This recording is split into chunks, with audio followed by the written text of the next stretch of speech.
berhenti dulu.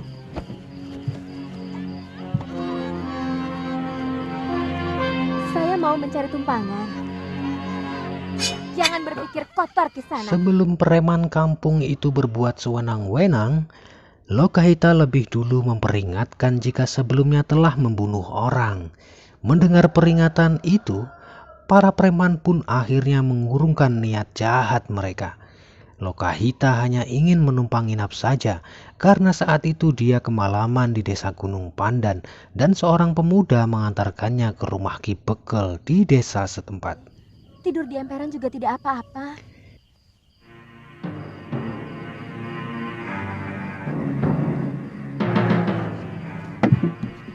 Heh!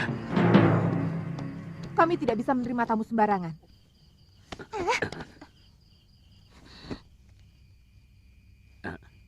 Jangan tersinggung dulu. Tidak usah diceritakan. Permisi. Ini Wajah cantik saja. Langsung ramah. Coba kalau tadi saya tidak segera ikut campur. tidak begitu, toh. Saya kan bisa membedakan mana yang tugas, mana yang pribadi. Laki-laki emang begitu. Masuk. Karena alasan itulah, akhirnya Lokahita bermalam di tengah hutan dan bersiap akan tidur setelah api unggun berhasil dinyalakan.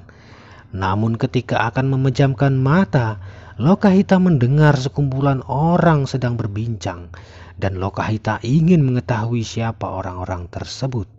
Lokahita pun mengintip dari balik pohon dan terlihatlah sekumpulan Bromoncorah anak buahnya Kalagombang. Bromoncorah itu bersiap akan menjarah desa pada malam saat itu juga. Tumben ada suara burung hantu. Tapi kedengarannya agak aneh.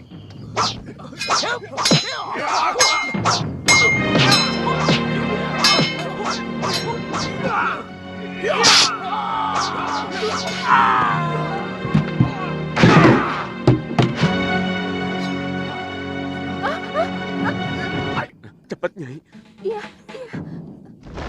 Pergi dari sini atau kubunuh kalian semua.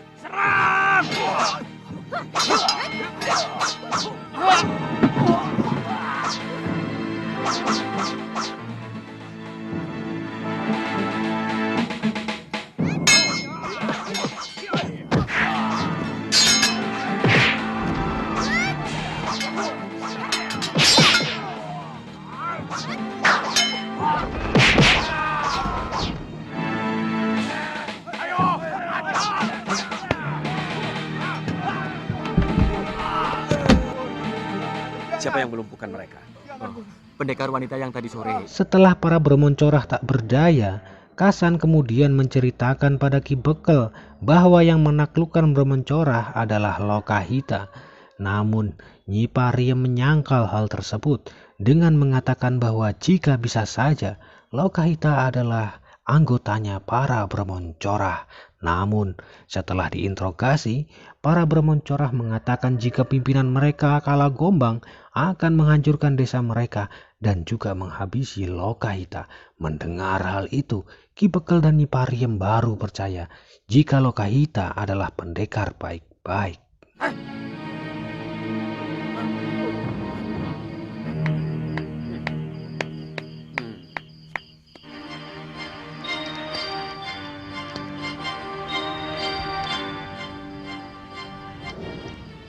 Wirat, siapa yang memasakkan makanan?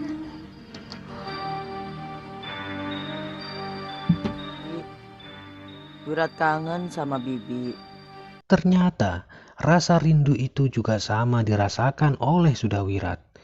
Dia belum bisa tidur dan terus menyebut nama Lokahita hingga membuat Ki Lingsir terbangun. Wirat menceritakan kepada Ki Lingsir kalau dia benar-benar mencintai Lokahita dan ingin sekali menjadikannya istri. Namun sayang, Lokahita lebih memilih Anantadaru. Ki Lingsir kemudian menjelaskan jika umur mereka selisih jauh dan Wirat masihlah anak. Lawan Kalagombang! Kurang ajar!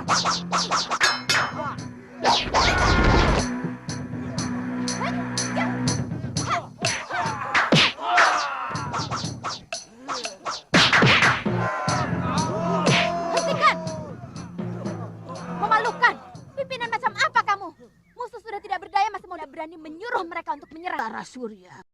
Di hutan sambil mencari jamur untuk persediaan makanan, Durgandini menceritakan kehebatan Suliwa yang mampu menahan Desendria miliknya dan juga telah menyelamatkan Prabu Anglingdarma yang terkena ajian rengkak gunung.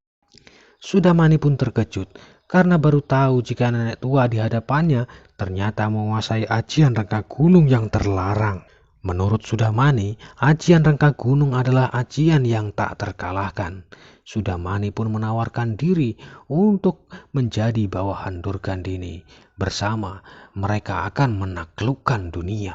Kita taklukkan seluruh negeri yang ada di bumi Jawa ini. Kakang, Hmm? saya lapar. Minta dikasih makan. Ayo, Kang.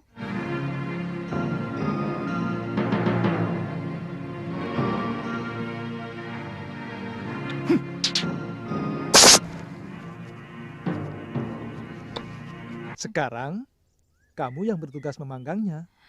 Ayo, aku yang membuat api.